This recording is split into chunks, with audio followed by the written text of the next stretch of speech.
power back. It's going live now. It's coming. No, we do it all from our computer. We're streaming now. I'd like to call to order this January 6, 2022 meeting of the Richmond Regional Transportation Planning Organization. Please stand for the Pledge of Allegiance. I pledge allegiance to the flag of the United States of America and to the republic for which it stands, one nation, under God, indivisible, with liberty and justice for all. Good morning. Before we check and see if we have a quorum, hope everybody had a good holiday, safe holiday. Anything exciting happened over the holidays over in Ashland, John? No, we had a great celebration right up the tracks and enjoyed the season. So thank you for asking, but we had a great celebration in the center of the universe.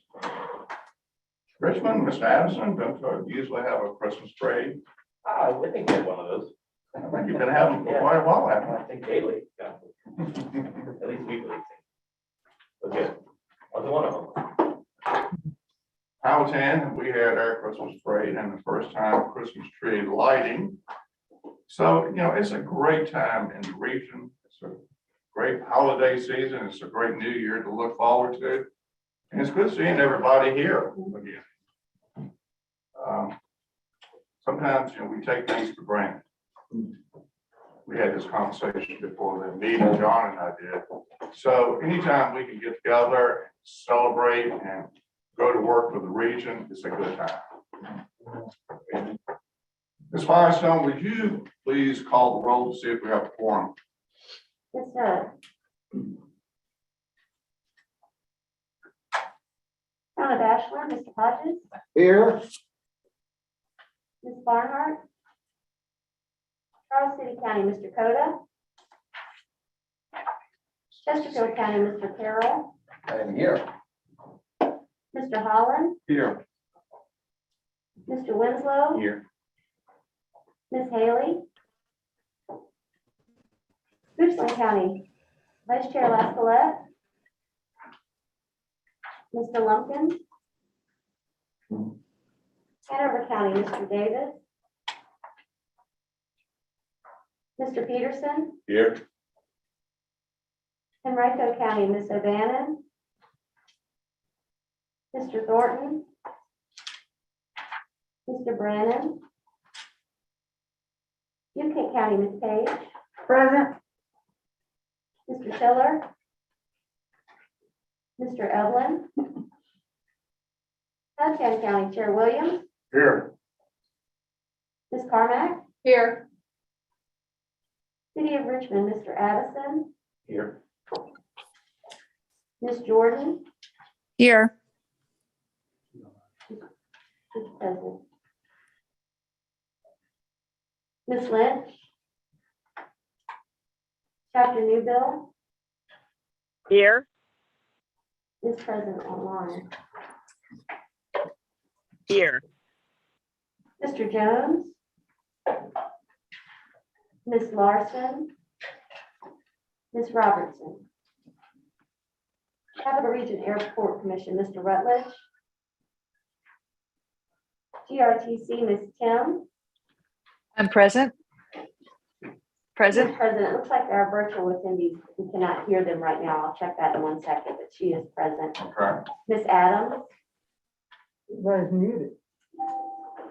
We're gonna get some help on that. And RMTA, Ms. Dean. Present. Present. I guess we could have a Secretary of Transportation, Mr. Mann. Mr. Ridlett. Ctac, Mr. Martin. Here. Ms. Guthrie. RRTPO, Mr. Brule. I'm here. Mr. Densky. Present.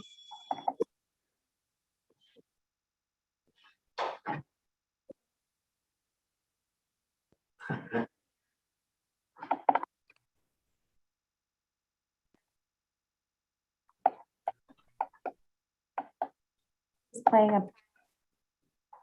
I just needed it. Federal Highway Administration,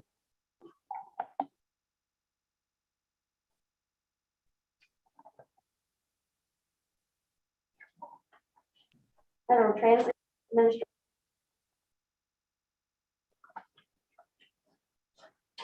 Ride Finder, Tisdale Here. is present.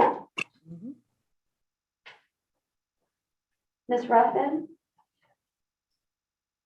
And Virginia Department of Aviation, Mr. Burnett. Thank you, Mr. Chair. That concludes the roll call for attendance. We do have a quorum and we'll address the issues of the attendees being able to speak.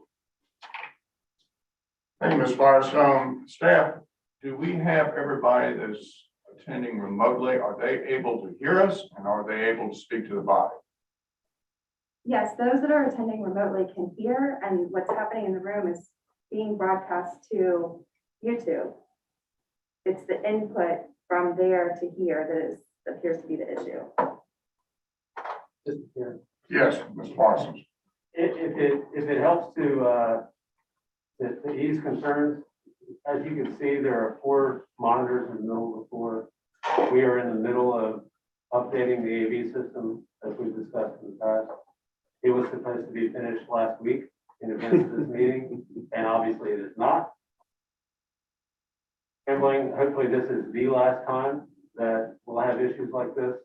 And we're working to, I think, finalize one more delivery of equipment so that this can be wrapped up before our next meeting. Well, I certainly hope so, because we certainly had our share of difficulties in being able to communicate using the current system we have. So I'm looking forward to any technology enhancements that we can have to improve the quality of the video and the audio that's going out there to YouTube, because as you have mentioned, we have had problems where we've had acoustical blackouts for large parts of the videos in the past, and that doesn't serve us well. When we're posting things out to the public on YouTube, and it doesn't really do much to inform the public. So I'm looking forward to the enhancements that y'all bring forward. And since we do have people that are meeting with us remote tonight. Chet, would you tell people how they can join us remote if they want to? Yes, sir. I think the best starting point is on the agenda itself. On our website, on the meetings page for the policy board, there's an agenda posted for each meeting. There's a box at the top half of the first page where people can register for the meeting. Those members of the board who are attending remotely, virtually, are able to participate in full speaking roles, and we will have that fixed momentarily. There are also opportunities for members of the public to participate. The Zoom webinar platform has a Q&A function where questions can be posted, and staff is monitoring that box as the meeting progresses for both the public comment period as well as any other times during each meeting where people may have questions that we can address. So we will, we're also streaming to YouTube so that people can follow up after the meeting and stay apprised of the business of the authority. Thank you, Mr. Parsons. Mr. Chairman, Yes, please, Mr. Peterson. I realize we've got some, a little bit of confusion with the declarations of emergency and what have you.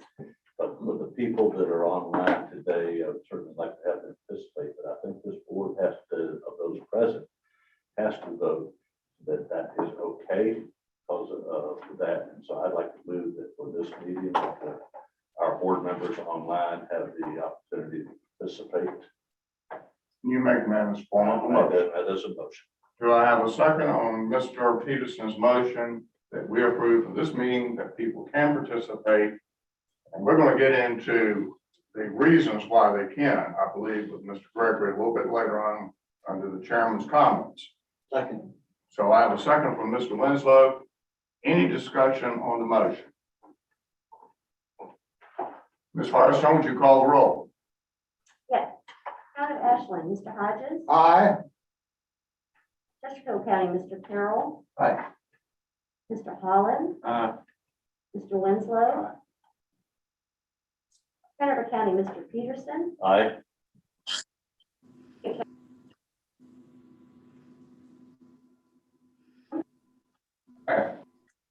City of Richmond. Aye. George, Aye.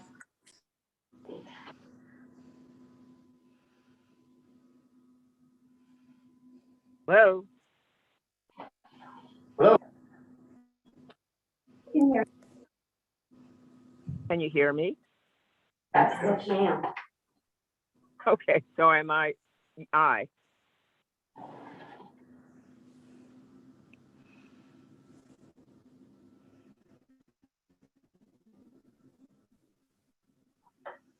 RNTA, Ms. Dean.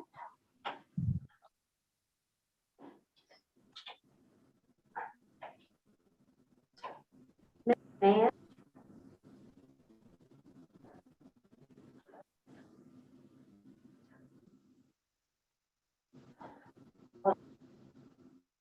Roll call for that. We still could not hear, I'm not sure if we have Mr. Mann, I'll check that, and Ms. Dean. Like yes. Sounds for the motion passes. Yeah, gotcha. Okay. Ms. Parsons, I think that you put out last night that you would like for us to incorporate that's in the draft agenda that we have here on the table. Yes, sir. Thank you. We sent out an yesterday afternoon with a notification about the meeting and the details of the meeting. As part of that email, we proposed that there is a new draft agenda posted on the meeting page. And that is what is in front of everyone in the room here at the hard copy today. You'll know it's the draft because it says agenda amended at the top. There are two items that we failed to include because of, and I'll blame lack of meeting last month. We have a September work status report that was never acted on because of our forum in November. So we added that under the Secretary's report. So we will have 3 work status reports, September, October, November, to take action on today, or to review. And then the final, the second added item to the agenda is 5D, a update on the safety performance measures, which will be provided this morning. There is no action required on that, but it's an update for the board. So that's the 2 items, and with that, I would propose the agenda be amended, considering the addition of those 2 items. I have a motion from Mr. Parsons to amend the agenda as he has stated. I will make a motion. Second. We have a second from Mr. Winslow to amend the agenda as articulated by Mr. Parsons, as echoed in my motion. Ms. Firestone, would you please call the roll? Hodges. Aye. Mr. Carroll, Aye. Mr. Holland, Aye. Mr. Winslow. Aye. Ms. Lascolette.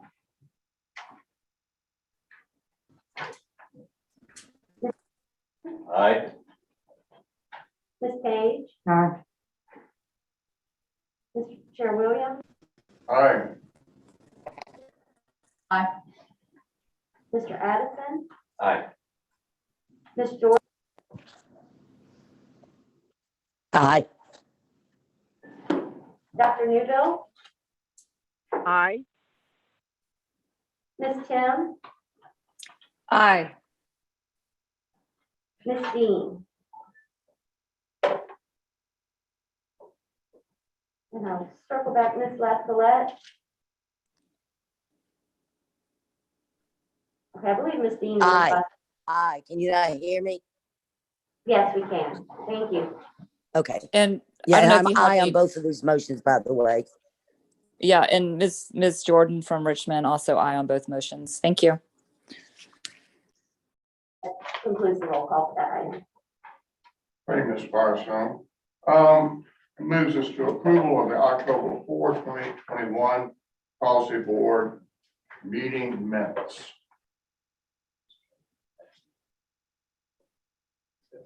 Okay, thank you, sir. Our attorney has just informed me that we don't have to go through the torturous roll call. So thank you, sir. You could please opine more like that. So with that, I would like to have a motion for the approval of the minutes. I'll make that motion. So Do I moved, Mr. Chair. have a second? Any discussion on the motion? All in favor? Aye. Aye. Okay, this moves us to public comment period. Please come forward if you wish to address the body. Please give your name, your address, and we will allot you 3 minutes. If you represent an organization, we will provide you with 5 minutes.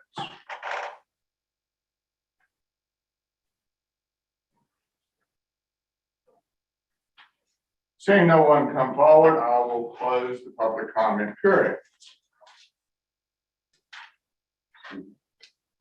I'm sorry, Ms. Firestone, do we have anybody that wishes or wish to address us this online? We do not. We have some people attending, but they have not indicated that they wish to make a comment. Okay, thank you, Rick. Okay, that moves us to the chair's report, and this is the part on the agenda where I'm looking to both inform you and also get your input as to how we move forward. And this pertains to our meetings. This month, we were notified that the December 31st deadline, where we thought Richmond was going to move away from the state of emergency on December 31st, we were advised that that didn't happen. Okay, that they're still under a state of emergency. And Mr. Gregory, anytime I misspeak, I want you to jump in. But my understanding is that they're continuing under a state of emergency, and I'm not getting into that this morning. And what that means is we suspended rules that pertain to our meeting requirements, and we did that underneath Chairman Hodges back, I believe, in the May 2020 meeting. And we were allowed to do that under the state of emergency that the governor had declared. And, you know, we were doing this, we suspended the rules because we had advice from council that we need to do that to be in comportment with our FOIA regulations. Is that correct, Mr. Gregory? Yes. Okay. So that brings us to today. Now, we have a decision to make going forward. How do you want to meet? Now, Mr. Gregory has a roadmap of ways where we can go back to where we were before, as chairman, the suspension of rules. And he's going to explain that and go through that this morning.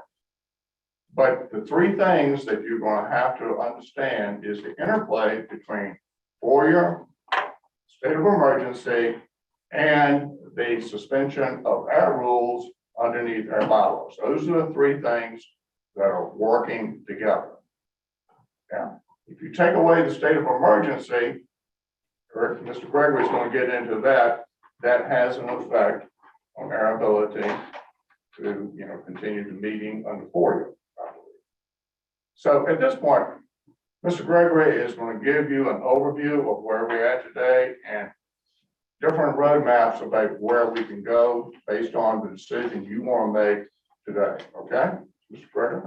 Thank you, Chairman Williams. So as Mr. Williams mentioned, back in May of 2020, we had just entered into this coronavirus or COVID-19 pandemic, and the movement was to begin meeting virtually. So we figured out a way to do that. It was a little bit easier for Plan RVA and the CBT, well, for Plan RVA, because they didn't have a bylaw provision that required the body to meet in person. Okay, the RRTPO in its bylaws, Article 5, Section 6, says explicitly that no meeting shall take place except in person.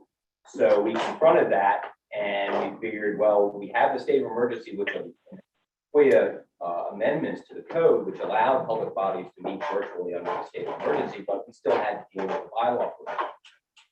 So Chairman Hodges because that's a parliamentary rule, if under the rules of order, that particular item in the bylaws could be suspended.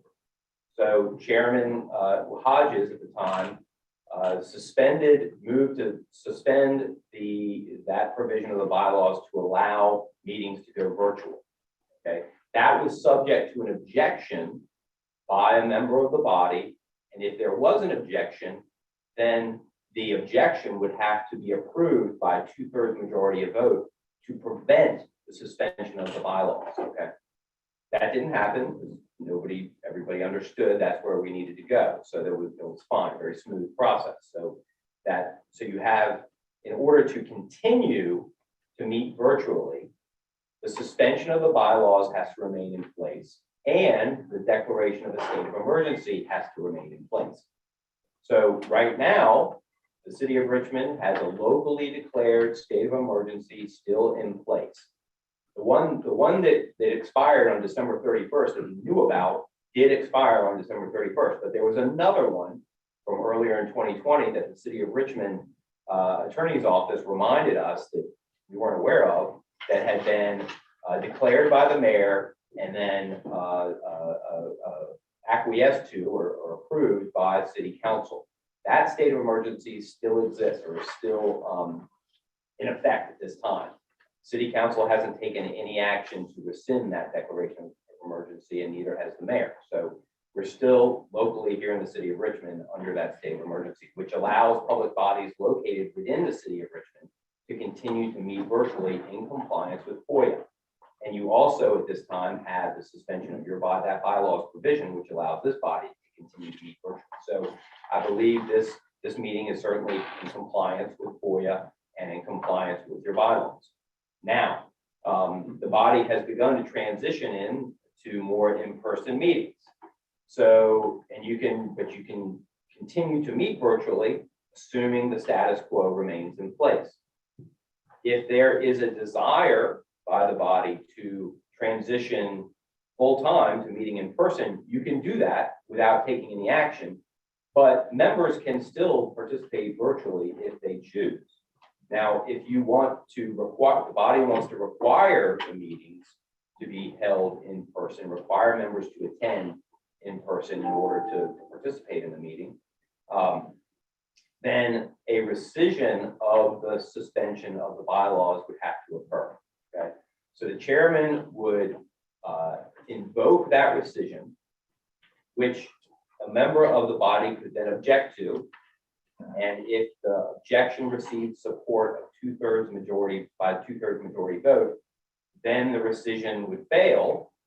But if the body acts, then the bylaws provision would spring back into effect, and the members would have to meet in person. Okay. If the declaration of a state of emergency, of course, is rescinded, then that would take care of it as well, because we need both of those pieces in place to meet virtually. So depending on what the body wants to do, that's the process that I recommend following. And I'm happy to run through the memo or answer questions about the memo that you should have received. I believe there's hard copies been disseminated to you as well this morning. So happy to discuss it or answer any questions. And by the way, one more note, unlike Plan RVA and the CBTA, the RRTPO has not adopted procedures or policies to allow members of the body to participate virtually for reasons of personal illness or disability, or if a member of one's immediate family has an illness or a disability, or if the member needs to participate virtually for a personal matter, which then would have to be approved by the board. Our RTPO does not have such a policy in place.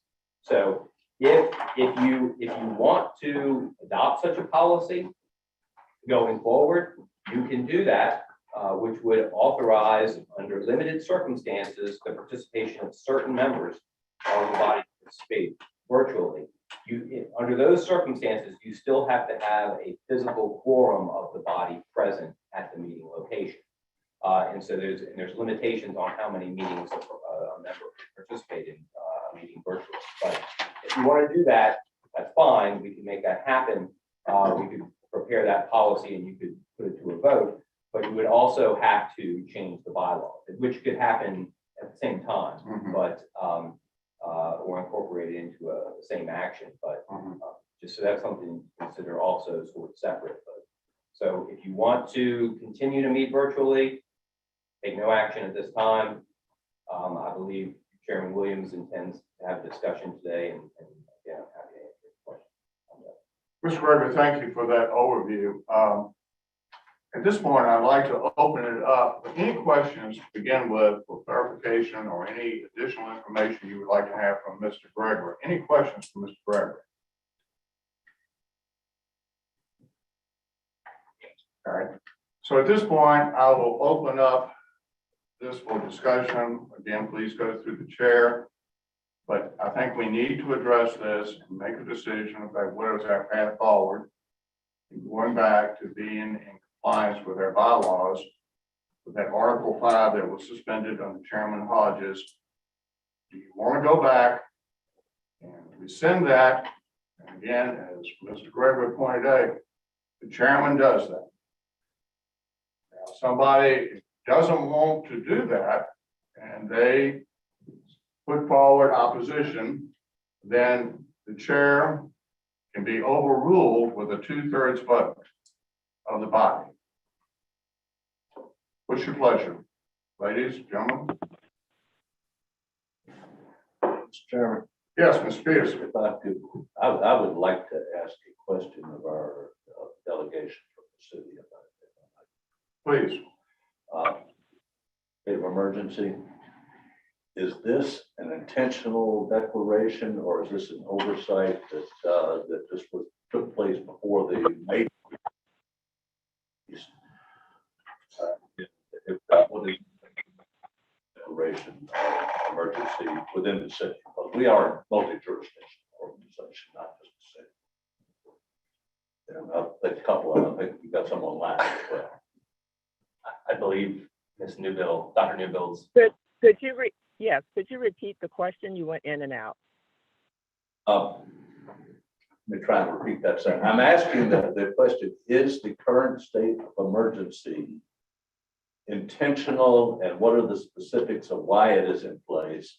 Or is it just an oversight because we thought it was going away with the one that disappeared on December 31st? It is not an oversight. It is a continuation of the declaration. It is not an oversight. It's still in effect.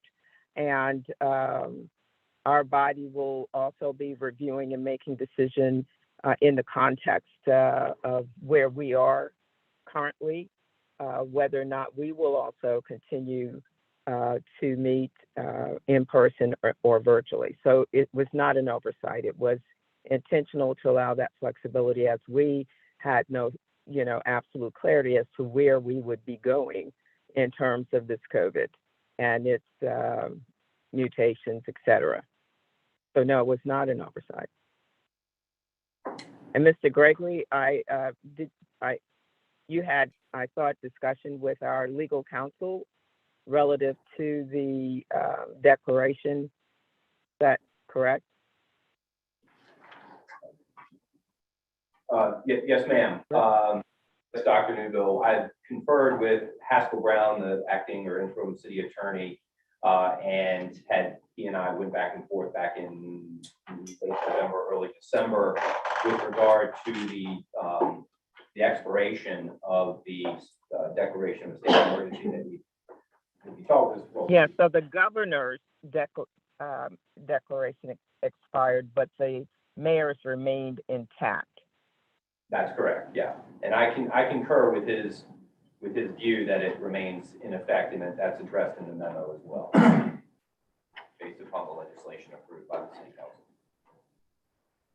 Mr. Hodges. Thank you, Mr. Chairman. Did I understand that it's the RRTPO's bylaws that would prevent us from continuing what we're doing under existing policy, that the plan RVA bylaws don't have a similar requirement? Did I understand that? That's correct, is my understanding. Is there a reason for the inconsistency? I don't know if there's a reason, John, it's so much as, administrative oversight, but as Mr. Gregory has said, we can have a policy change and a bylaws change, can we? Yes. Okay, so going forward, we can fix that. I'm not worried about that. Okay, because, once you have the awareness, then you can take the appropriate action. We didn't know. That's my understanding. We got into it more. I didn't understand this, what we didn't have and RBA has. Back in 2020, but now through how to and how the public bodies were going to respond to that. We were not only looking at the FOIA legislation that was approved and everything, but we have to look at your own governance documents, the charter, the bylaws, et cetera. So when we did that, we recognized that there was that bylaw provision requiring endorsement attendance. Mr. Chair. Yes, Mr. Carroll, please. I think that certainly COVID has shown that organizations have had to modify their existing bylaws or existing rules in order to be able to continue to function. And we've seen that across the Commonwealth, certainly within this organization and others, where we were successful in having remote viewing, remote meetings. I think, quite frankly, initially, if you look at the original bylaws, it was intended to try to make sure that transparency on the FOIA and transparency to the community was best observed if people were meeting in person. And quite frankly, I don't think that technology at the time probably existed for people to be able to actually meet virtually now as easily as they do. So I do think in the future, it's probably the bylaws change for to number one, this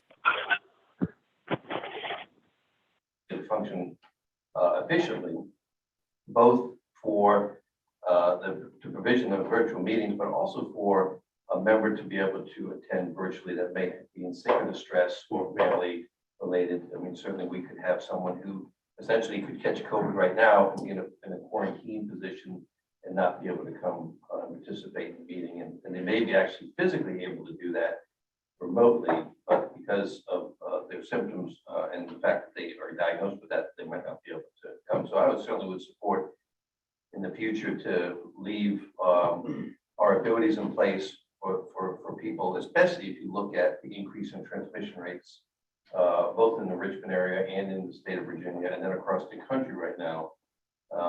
And the fact that is that, we still see many people each day are getting COVID, and depending on whether they've been vaccinated or not, it really depends on what level of sickness they actually get.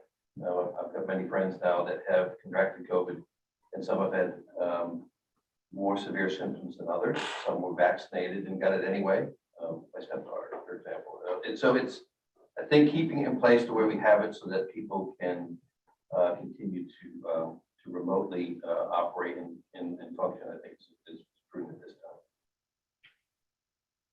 Thank you, Mr. Carroll. I'll comment on your comments in just a second. Mr. Addison, please. Thank you, Mr. Chairman. Not to speak directly to Richmond's position, but I think of most political bodies with what the pandemic has shown us for being flexible with meeting opportunities. We have this nice little white device in the middle of the room now. That's part of the online thing we didn't have before. The broadcasting with online engagement is something part of our plans for that approach. And I just feel like there's going to be a change in meeting structures for the foreseeable future, regardless of jurisdiction. I think it'd be good for us to explore what are best practices nationally or other organizations and how they're handling attendance, what counts as attendance. We're talking about voting as a body as well for things that represent that representative voting for representatives from each locality, that how it can't be the votes for all of them themselves, as well as those in attendance for wanting to observe our actions and decisions. And I think we should be thinking about how we manage that going forward, so it's not dependent on the state of emergency. If a locality wants to make a decision for the safety, well-being, or continuation of their office, we respect that. And we also are able to allow that as part of what we do as a body. And I think that's what's the challenge in this opportunity, to look at what is the best practice for next steps. And I think that's the question I'd like to make sure we think about. Ms. Hassan, thank you for your comments. I'm going to comment now on Mr. Carroll's comments and your comments as well. We're in dangerous territory. I have two attorneys sitting here at the table. I realize that. But for, and we'll use the but for, the emergency declaration down in Richmond, we wouldn't be able to meet remotely. Is that correct? But for the state of Richmond, city of Richmond being under a state of emergency, we wouldn't be able to do this. And of course, the other condition, we had suspended our rules requiring presence. And going back to your thing with the medical reasons, okay, we can amend the policy and bylaws, as Mr. Gregory said, to allow for people to miss, 2 meetings or 25% of the meetings, whatever. We can amend that. We can, build in that provision to address, the thing about people that are coming down with COVID or anything, for any reason, or a family member, because that's provided, correct? Right. So my question is, what does the Code of Virginia actually allow us to do when we go back and start again talking about flexibility? What kind of flexibility do we really have with the FOIA statutes? Again, but for the emergency declaration, what will we be able to do? So I'm going to turn it over to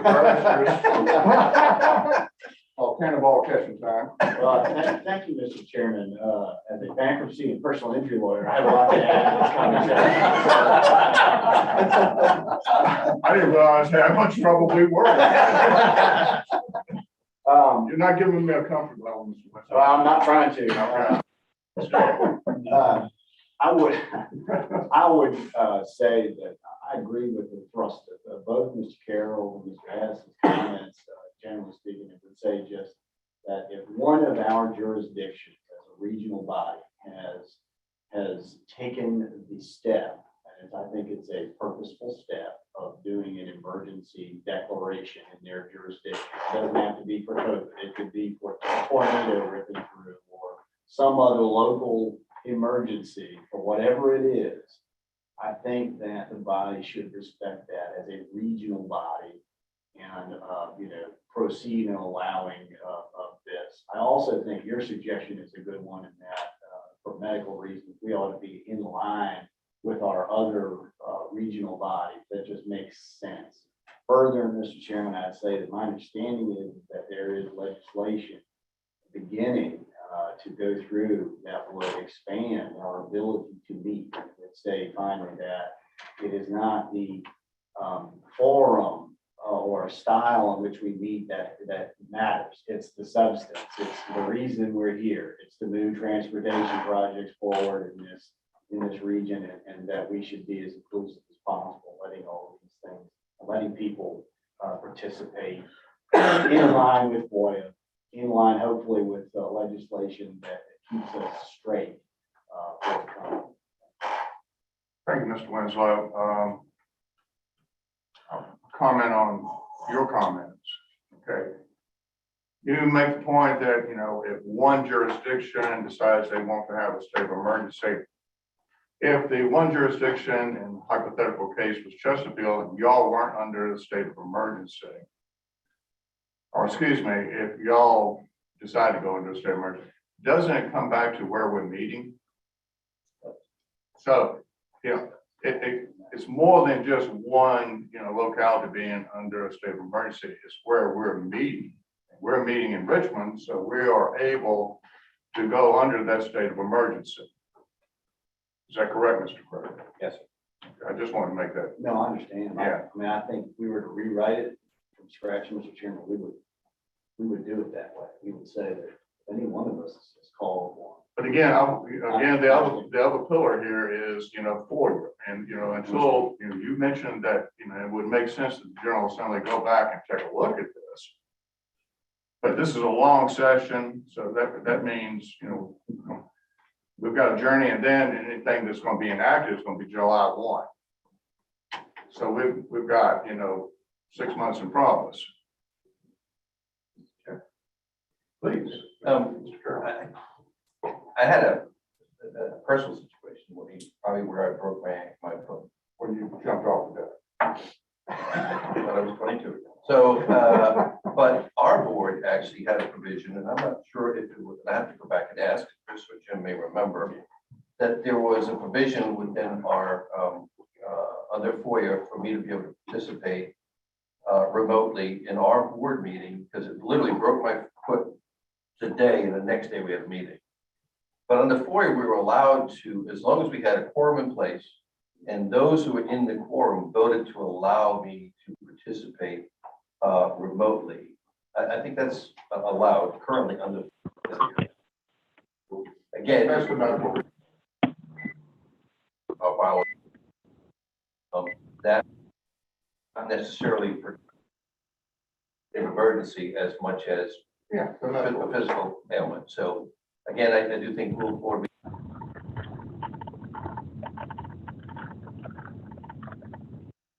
This is only one piece of the conversation. And I'd be happy to make the right staff to bring us a amendment to our bylaws to allow to, we have pretty much the same thing in Hannibal County as we have in Chesterfield. And I think that pretty much mirrors what Plan RVA has. And bring that back with the TPO to possibly amend our bylaws accordingly. Second, I'll second that too. That doesn't change what we're dealing with now in the meantime, but it gets us started on the bylaw amendment, which I do think. Okay, I'm not going to call for the vote on the motion just now, but we'll hold that until the end of the discussion. We have, who have it? Ms. Jordan? Ms. Jordan has her hand raised. I believe would like to. Thank you. And apologies, it's a little difficult to hear from remote, but whatever path the board decides to take forward, I do hope there will be an option to determine all virtual without some members having to be present to create a quorum to then vote for it. So I think that puts an unfair, burden on folks to have to come in that may otherwise not feel comfortable or able to come in, and could just further, complicate the ability of the body to continue with their work. Thank you. Thank you, Ms. Jordan. Okay, any other comments that we have? Amend or to reflect the medical clauses and reasons that we have, for example, in Plan RVA, which we have, I believe, in Chesterfield, Hanover, to have that type of where you can come in remote. Excuse me, yes. I want to interrupt your train of thought. I just listened to the last comment, and so I'm just going to say this: if we were appointed with an obligation, if for medical reasons you can't be here, though that type of reason, but to not be here just because you have something else to do, or it's not convenient, or if you, even if you have a fear, I don't think that those are reasons not to be present at our meetings. And I'm just gonna put it out there. Probably going around the table, I'm about as much compromised as anybody else with my immune system, but we have an obligation, and I think that if that is the reason, then we're absent from the meeting. I don't think, because I'm gonna tell you, I would have felt very good sitting in my office in Newkent this morning. I'm just gonna put it out there just like that, It's, for me, it's a drive, it's traffic, it's my system, it's everything else, but I have an obligation. This is what I was appointed to do. And so, and I speak like that on behalf of myself and my representatives from New Kent that are not here. So I'm just putting it right out there. That's how it's going to be. We have an obligation. And so with your article and agreeing with Mr. Carl, And Mr. Peterson? I just want to add my 2 cents. Thank you. Thank you for that clarification. I think that's important to separate out. You know, you're attending or not attending. It has to be grounded in one of those reasons. You have a medical condition, family member. What was the other one, Mr. Gregory? A personal matter. That's pretty broad. There's also a limit as to how many. 10 or 25% is what I'm saying. Correct. Okay. I'm sorry, we have somebody else who would like to join us, Ms. Ms. Firestone? Jordan would like to speak. Ms. Jordan, please. Oh, thank you. I'd already lowered my hand. Okay, all right. So we have a motion on the table to amend our policy and bylaws. I'm feeling we pretty much have, Just to direct staff to prepare the amendment. right, to prepare the amendment for our next meeting.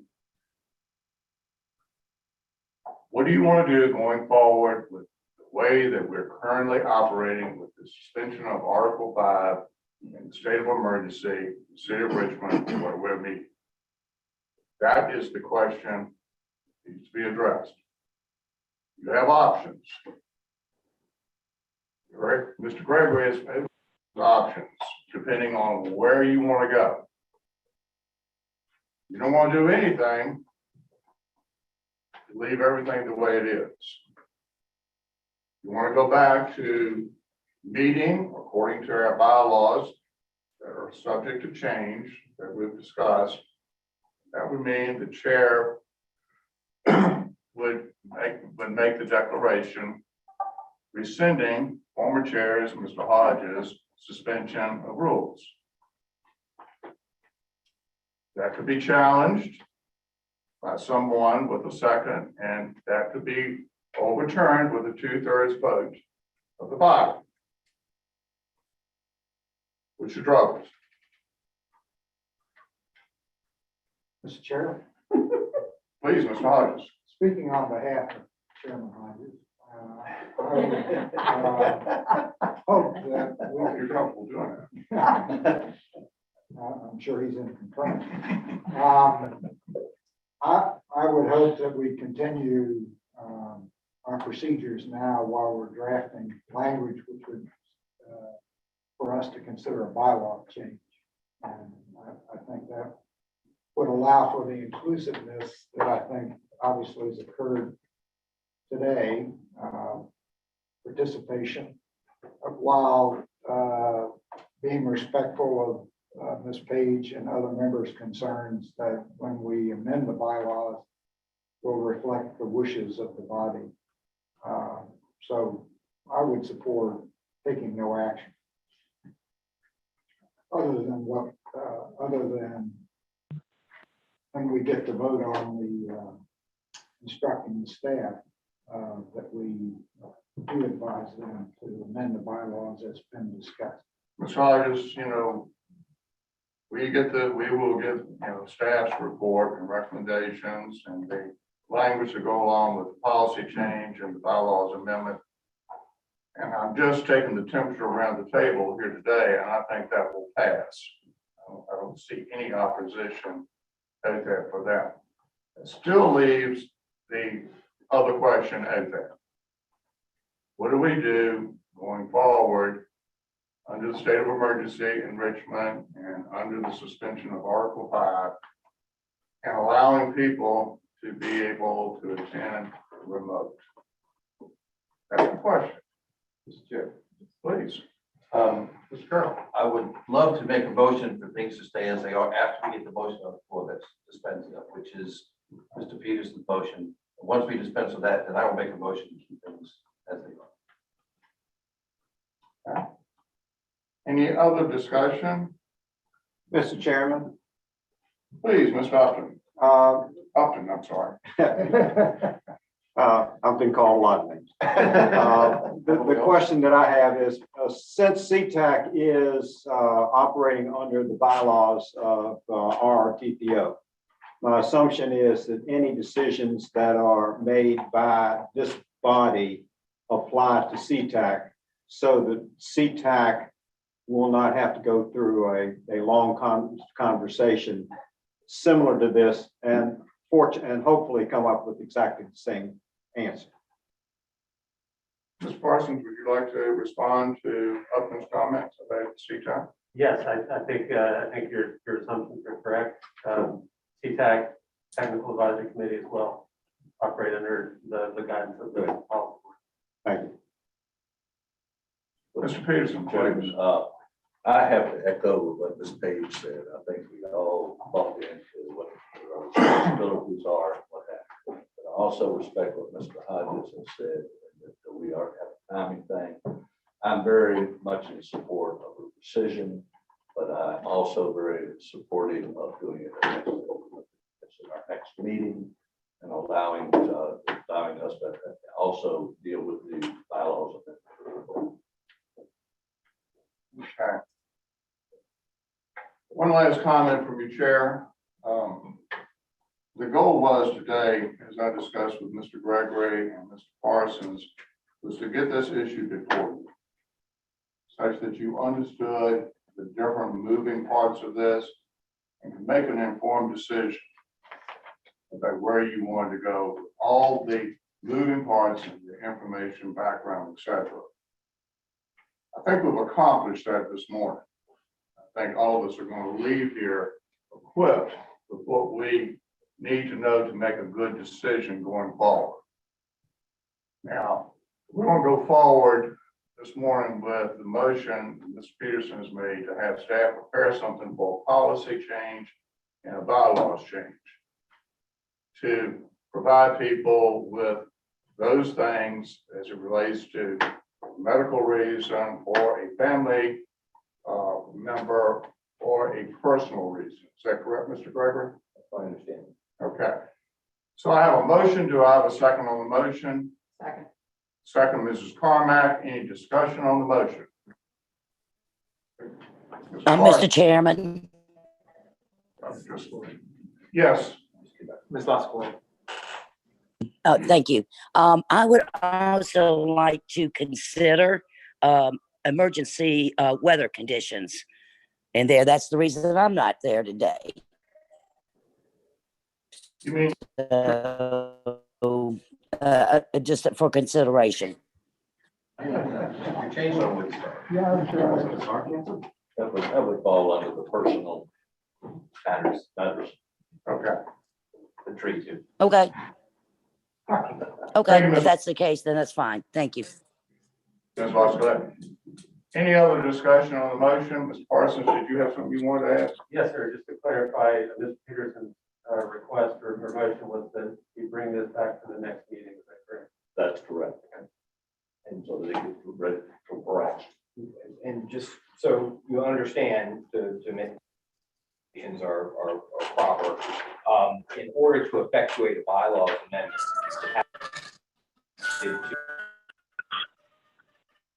you would vote at amendment, and it would require a two-thirds majority vote to approve it at two consecutive meetings. Okay, 2 consecutive meetings. So we could bring it forward at the next meeting. If it bylaws, then it would come back next meeting.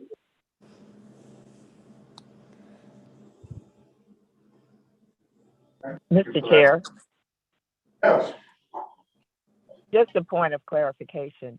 If I understood correctly, we're asking that there would be brought back to the next meeting instead of proposed changes. And so I'm not clear on why we need a vote on that, since we're going to receive it back and then vote on it at that time. I might have missed the part because it's a little hard on the sign-in audio. Mr. Chairman, if I motion, it's to prepare it, distribute it to the members of the commission prior to our next meeting so that we can act on it. Thank you, Mr. Okay. Peters. Dr. Newmill, does that address your question? Yes. Okay, Yes. thank you. Just yes.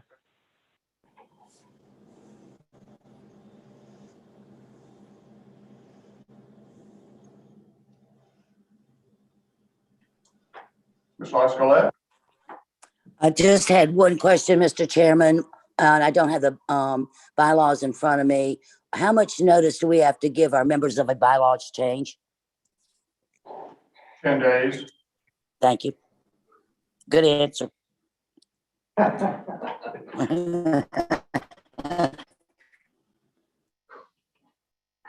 comments? Ms. Firestone, you ready to call the roll? Yes, sir. Mr. Hodges, Aye. Mr. Carroll, Aye. Mr. Holland, Aye. Mr. Winslow, Aye. Ms. Lascallette, Aye. Mr. Peterson, Aye. Ms. Page, Aye. Chair Williams, Aye. Ms. Carmack, Aye. Mr. Addison, Aye. Ms. Jordan, Aye. Dr. Newville, Aye. Ms. Tim, Aye. Ms. Aye. Dean, Aye. Ms.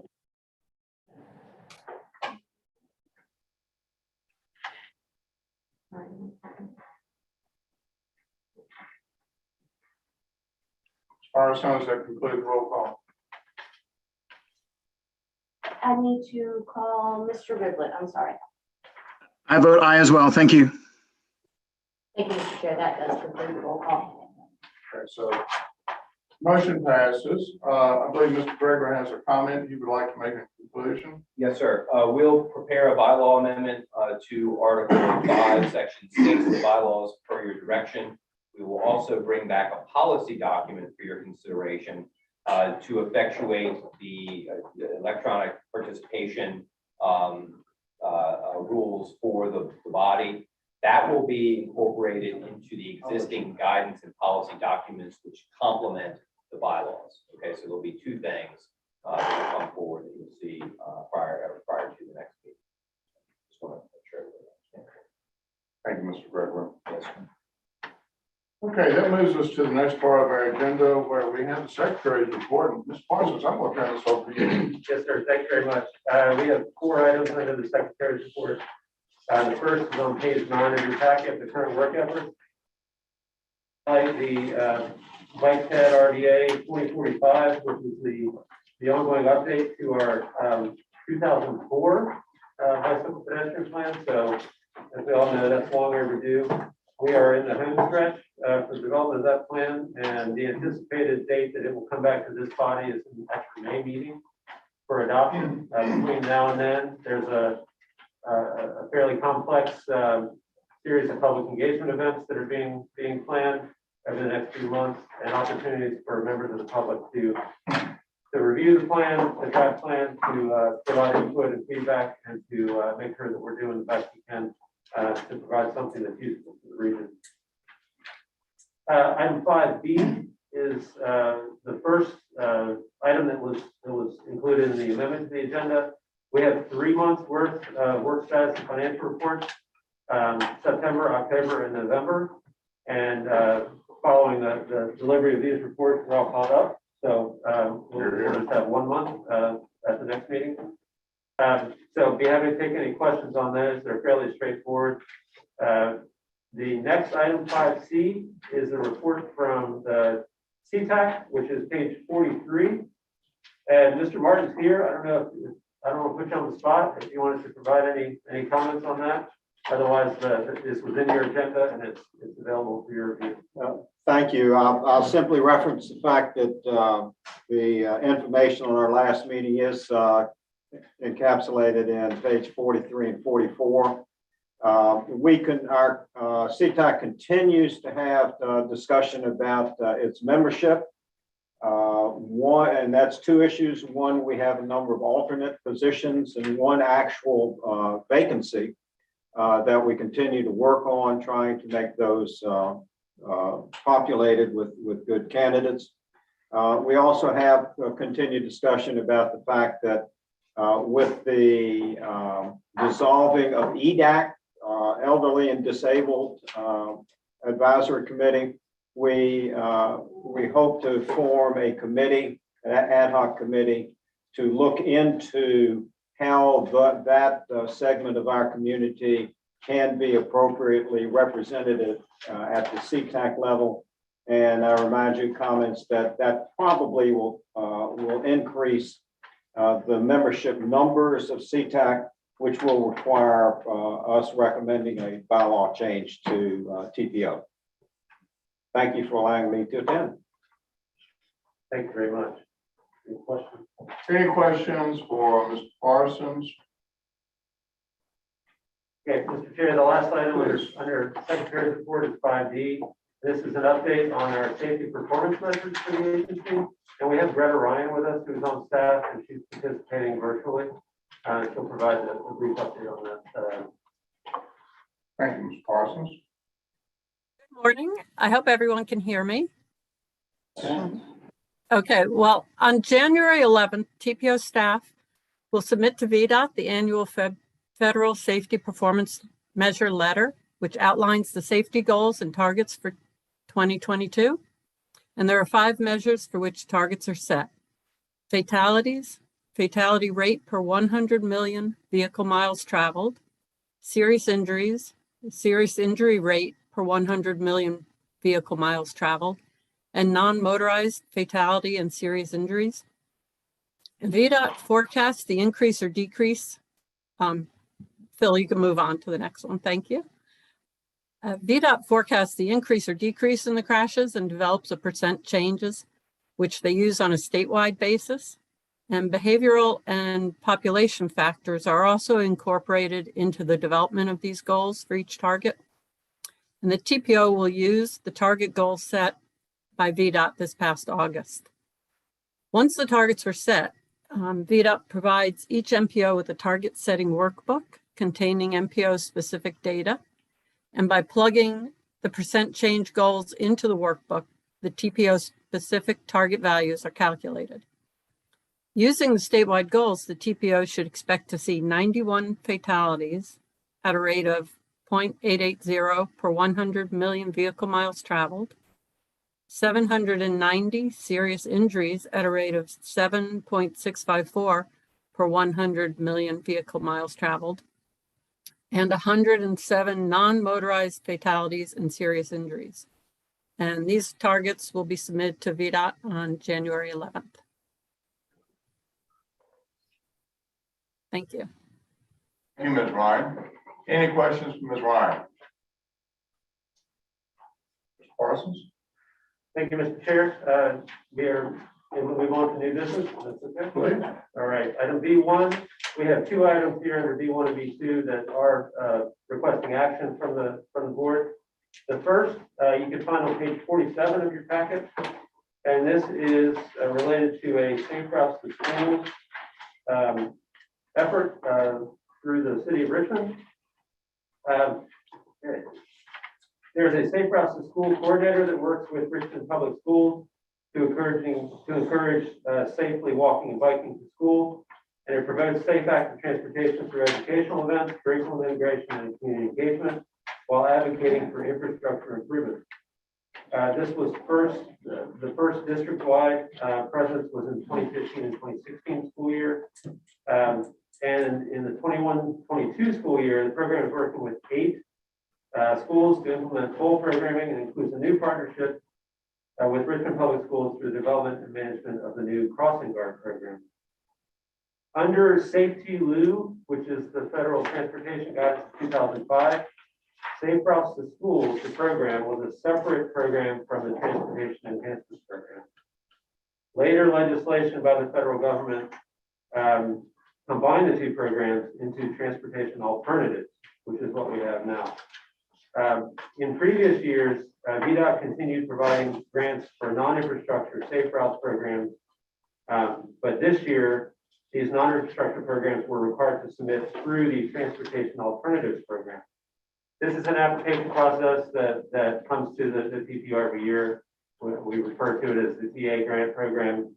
The policy board basically provides an endorsement for these applications from our member localities and agencies that reside within those localities. At this time, the city was not the city was not prepared at the point TA applications were submitted to request MPO endorsement, because this was the first time they had to go through the TA program.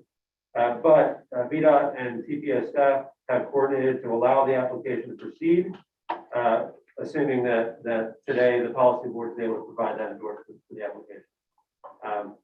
It's just a business item. I think it makes a lot of sense. Staff is in support, and the recommendation is to agree with the TAC recommendation to recommend approval of the resolution of endorsement. If that is the action taken today, we will draft that resolution and get it into VDOT for consideration. Questions from Mr. Parsons' staff regarding the resolution of endorsement? If not, any questions, I will entertain a motion. So moved. A motion from Mr. Winslow for a approval of the resolution endorsement. Second, Mr. Peterson. Any discussion on the motion? Ms. Firestone, would you please call the roll? Yes, sir. Mr. Hodges? Aye. Mr. Carroll? Aye. Mr. Holland? Aye. Mr. Winslow? Aye. Ms. Lascallette? Aye. Mr. Peterson? Aye. Ms. Page? Aye. Chair Williams? Aye. Ms. Carmack? Aye. Mr. Addison? Aye. Ms. Jordan? Aye. Dr. Newbill? Aye. Ms. Tim? Aye. Ms. Dean?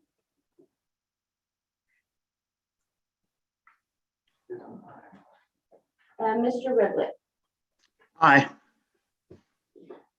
Ms. Dean, can you hear us? Aye.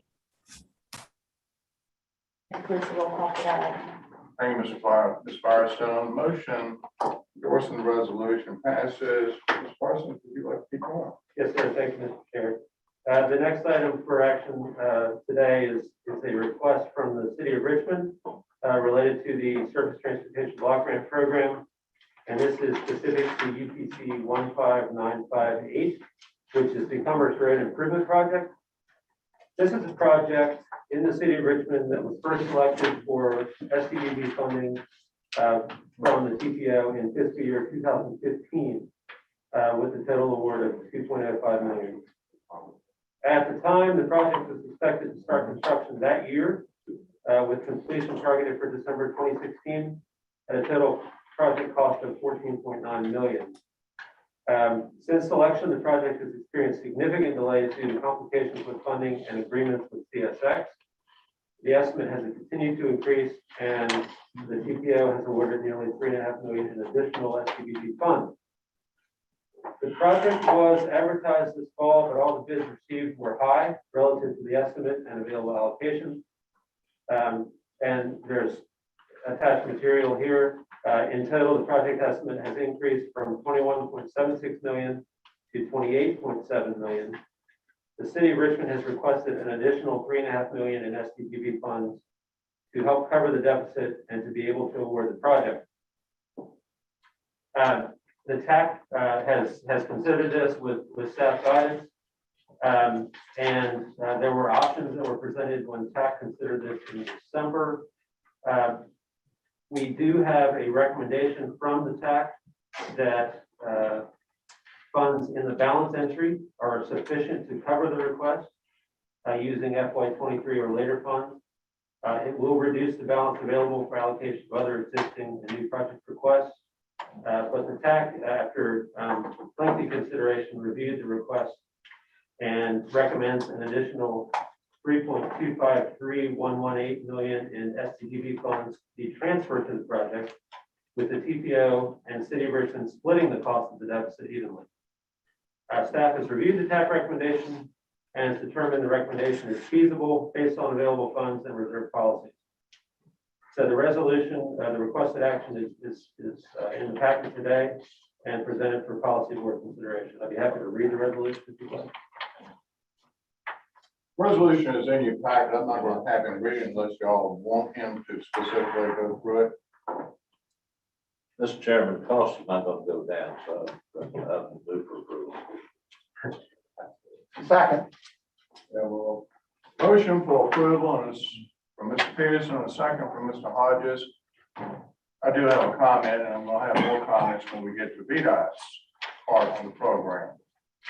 Because I'm interested in knowing where these overrides are going to, how they're going to decrement our available monies for projects here in the Commonwealth. That's not going to go away, as Mr. Peterson said. So I'm going to be asking that question when we get to VDOT. What is the picture going forward with these projects and how they are funded and how with these overages coming in? Because I'm being told in Powhatan County, things are coming in projects as much as 75% higher than what we projected.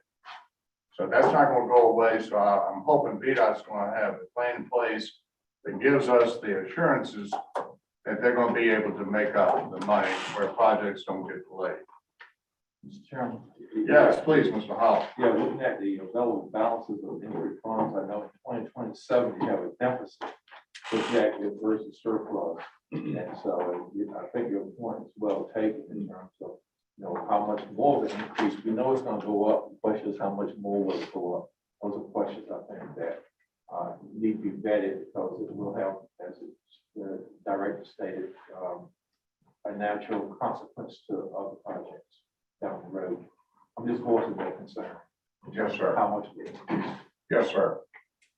We concur. Yeah, even though, Mr. Anderson. Yes, please, Mr. Addison. Just want to add a potential opportunity to look at too, is how prepared are we as a body for prioritizing projects for the new infrastructure bill money that could be coming through from the federal government? Because I think that there is an opportunity from the state side where we're ready to capitalize, because these points are well taken, but we are not just looking at the money today. We have funding coming in a much bigger swath, and I just want to make sure we think about the totality of all these things together.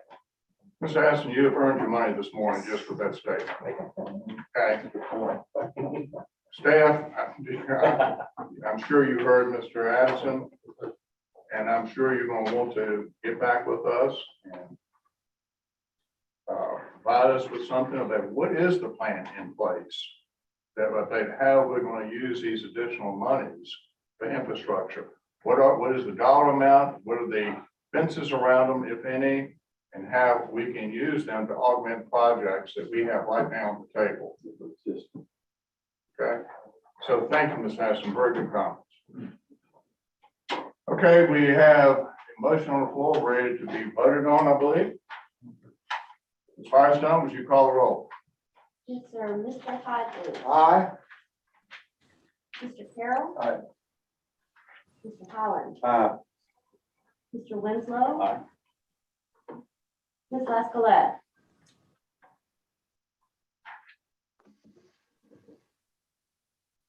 Mr. Peterson. Aye.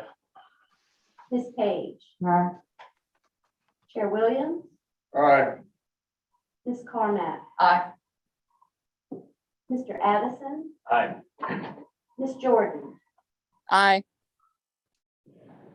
Dr. Newville. Aye. Ms. Tim. Aye. Ms. Dean. Aye. Triplett. Aye. And back to Ms. Lascolette.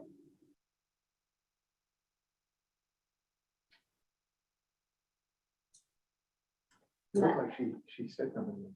Aye. Thank you. It's a roll call for that item. Thank you, Ms. Firestone. Motion passes. Okay. So that moves us to the next item on the agenda, and this is going to be a discussion item, and I'm looking forward to you providing feedback.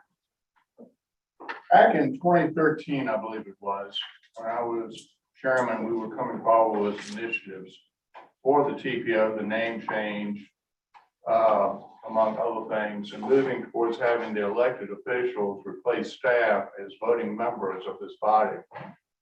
We decided we wanted to have a transportation forum. Our first transportation forum was down at the Richmond Convention Center. We had everybody there. You know, we had RMA there, we had the Airport Commission. Everybody was in that auditorium, and we went around and we discussed what was going on with transportation in the region. Since then, we've had multiple other transportation forums, but I'm going back to the last one that we hosted down at the Independence Center, and I felt like I missed the mark. Truly, because when I looked around the room, the people I saw were the same people sitting there at the table. And that's not what I wanted. I'm not sure that's what y'all wanted, but this was something I felt like, okay, we need to go back and have the discussion about what is it y'all want for a transportation forum, or do you even want to have one there? That's the question. If you want one, the first is, what is the purpose? What is it that we want to accomplish with the transportation forum? It's not for us. I didn't think. I think it should be for discussing transportation issues in Central Virginia and how folks are affected or not affected by what we do with transportation sitting on CBTA, TPO, and Plan RVA. So with that said, I'd like to open it up for discussion, your feedback, insight. What do you think? Chairman, Please, Mrs. Carmine. I think the reality is getting citizens to come to a transportation forum, regardless of where it is, how it is, I think it's going to be Vermont. I think the vast majority of citizens know there's roads that need improvement and they just want you to fix them. They don't really care how you're doing it, what's going on, they just want to see the end result. So I think that, in just my personal opinion, to have a transportation forum and use staff time and everybody's efforts bringing them out there, I don't think that would be the best use of time. I think if you want to work on public outreach, doing it maybe social media or something where people can get brief snapshots of what we're doing around the community would be a far more effective use of staff time and frankly, our board members' time. Thank you, Mrs. Carmine. Other comments? Ms. Hodges. In all due respect to Ms. Carmack, I think the forum does provide an opportunity for this group to highlight activities. I would agree with you. You're competing with a lot of other interests, and the bottom line is you're not going to get probably many of your average citizens, but there is a large constituency out there of special interests that are tied to transportation, and they're not here necessarily. Maybe they're listening in remotely. But I think to that larger community represented by this group, I think there's an opportunity to highlight activities that might not otherwise be recognized. The missed opportunity, I think, that we had with the past forum was to highlight the Fall Line Trail, which I think has gotten information distributed among the special interest groups I mentioned, but the general public, it is. I've not seen an article outside of Richmond Biz about the Fall Line Trail in the last year, and yet the CTVA has funded it, and it's going to be a reality. So I think there was a missed opportunity there to reach out to the broader group.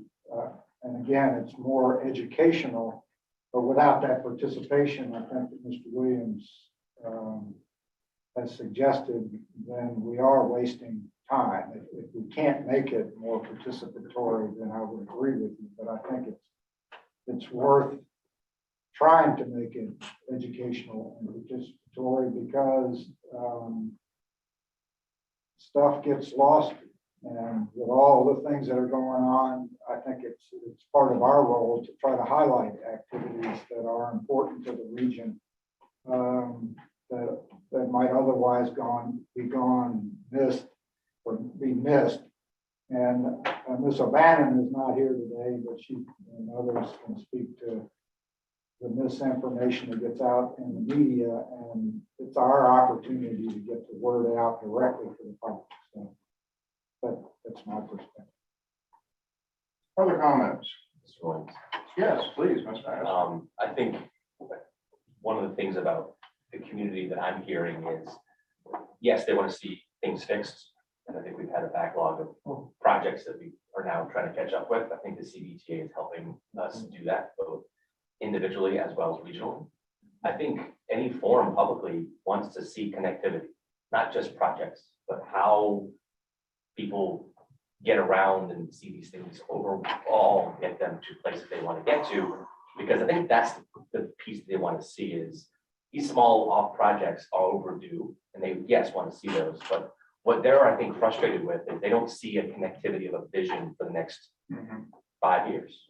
Like, it doesn't need to be tomorrow, but I think to see how the Fall Line Trail opens up access to opportunities, the plans for the Ashland, the Richmond transit line is important for other projects too. That's what they want to see. And if you start thinking about potential high-speed rail as a longer-term vision and how these improvements today connect for that, is what they want to see. So any forum, in my opinion, needs to be around that. It needs to be around explaining what the actions that we're doing as a body, and with our partnerships with BDOT, CBTA, and others, are investing, planning that. Is what they want to see.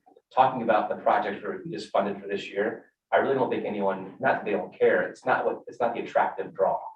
But if they can see how these line up for the bigger picture, that's what's going to get them to come be engaged. Thank you, Ms. Mass. The question begs to be asked, what was our target audience? You know, and that is a big, broad question as to whether the target audience is those around the table and part of the process or the public at large. If the decision is that the communication to the public at large is the overwhelming idea, then the location is very, very important. A central location downtown, I don't know where it might be. If you want anybody from the public to get there, especially the elderly, disadvantaged, et cetera, then the location's of very great importance. The thought came that if there is something downtown, then maybe those of us who might be interested might pledge to take public transportation to it, so that we'd have a more, I don't know how many of us have taken public transportation in the last 20 years. I haven't, other than the train, which I enjoy doing. But that would give us more insight in regards to other issues that come up quite frequently about GRTC, equity issues, et cetera, than we would have personal experience to. So I think that the transportation forum, a transportation forum to inform the public about what this body does and how it does it, I think is very, very important. I think pride points need to be brought up, which I thought was done fairly effectively, especially in regards to the Fall Line. But it's a big question, and the location has a lot to do with the attendance. And I think I challenge this group, this body, to think out of the box about how we go about it, how we get there, what types of means of transportation we use. Be fun for folks to pledge to ride a bicycle to the meeting itself. Thank you, Mr. Chairman. Just, I'd like to comment briefly on Upton's comments. Unless you want to see something hilarious on Facebook, get me to ride a bicycle to the meeting. I'd like to see that. I second that.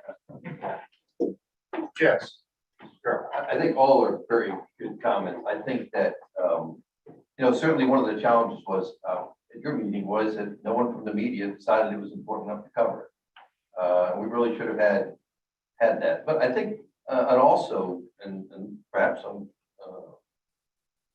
here, that I think a more coordinated effort collectively from all the jurisdictions that are part of this to not just to build up to say this is coming, but then also on the actual date that it occurs. For example, someone had a good comment about someone riding a bike. Well, what about as part of that? Transportation forum is certainly informative for the public, but it can be a very dry topic. But for example, if you had, whether it be a drone video of showing some of the projects that are actually being constructed right now, or if you actually had a remote where one of the members from our community is actually at that project that day to say, oh, by the way, this project going on right now, this is what it looks like.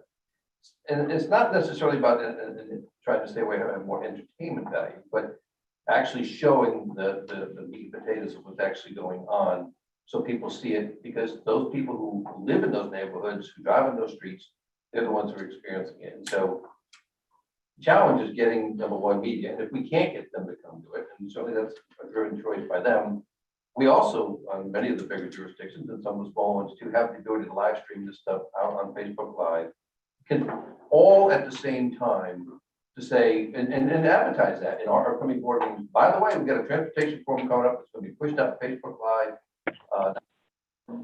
from the TPO itself, but from all of our jurisdictions simultaneously. So those people who may tune in to Chesterfield Facebook Live will watch it. Those people who tune in to Richmond and all the other jurisdictions. So we actually have an opportunity to record those things, and then people can come later and look at it.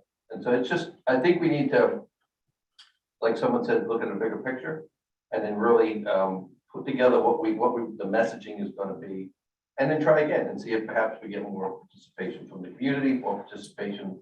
We had the governor's chief of staff there. Maybe we get the governor next time to come. We'll see. Yes.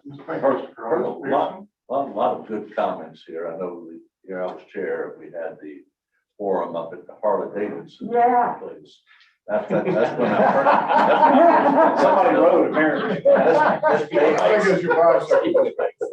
have to say that the story, this page showed up in her letters and on her Harley. I'm sorry, I missed that. But it was a very nice event. But that really comes back to where we're having places. This is easy accessible on 95. I agree with Ms. Carmack completely, though. The average person doesn't really care about the transportation forum. They want the pothole fixed in front of their house. But I was not able to attend this last year. And what I heard, it sounded like a joint meeting with CBTA, TPO, Plan RVA. And that's certainly not what. Now, we're not going to get the individual to come out. But that doesn't mean we can't get chambers from each of our jurisdictions and all of the people that with us for the economic development for the region. All of these groups are dependent on what's going on with transportation. And it sounds to me like we should have, if we didn't, get into all of these organizations and bring them in to hear what we're doing for them. And I think if you do that, then you start really getting it out, and you will get media back if you do that. But Venture Richmond, GRP, all these, the chamber. I know our chamber folks will probably, had we been invited as a chamber, would have had a delegation. And we definitely have the fall line, the railroad, the all of this applies to Hamilton County, and I think that happens to all of us. So I'm really saying, let's get not people that are just tied to transportation, but all the people who are dependent on transportation to join us.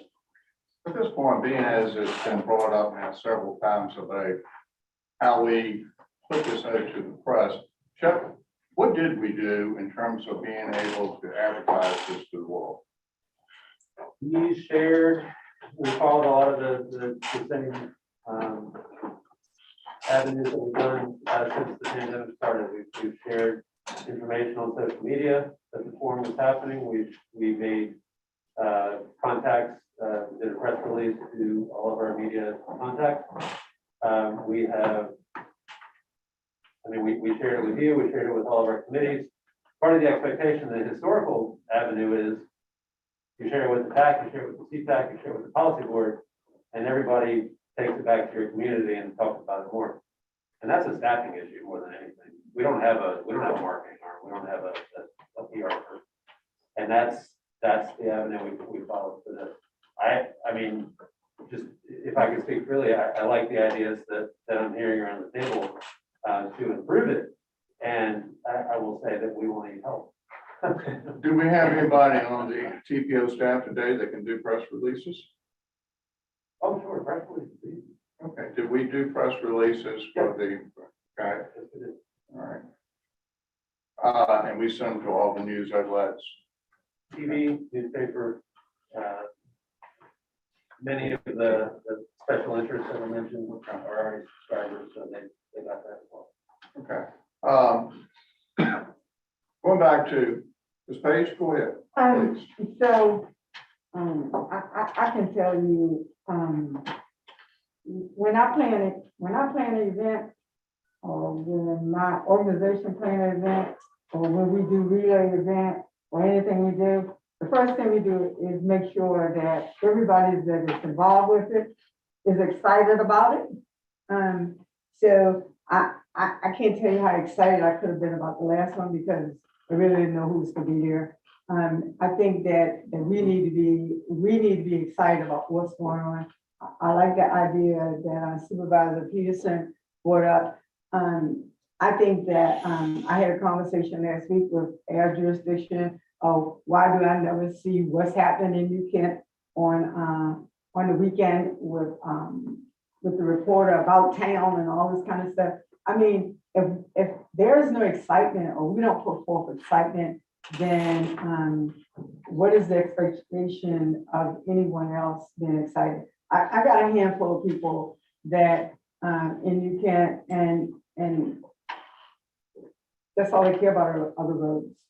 They really don't care about anything else. You know, they got internet already, so that's all they care. The next thing is roads.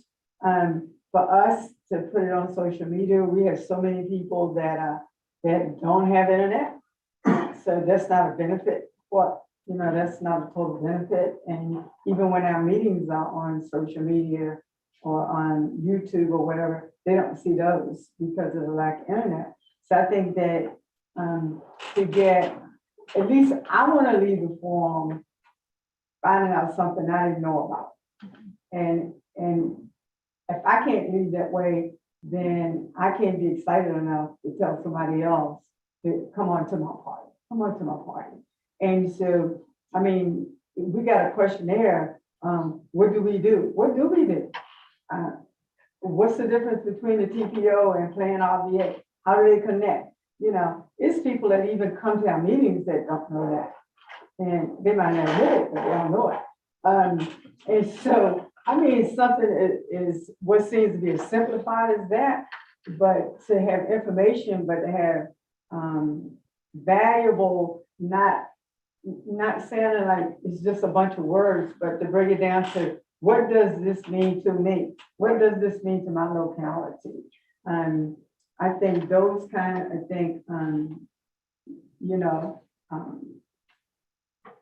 that's just my get up about it.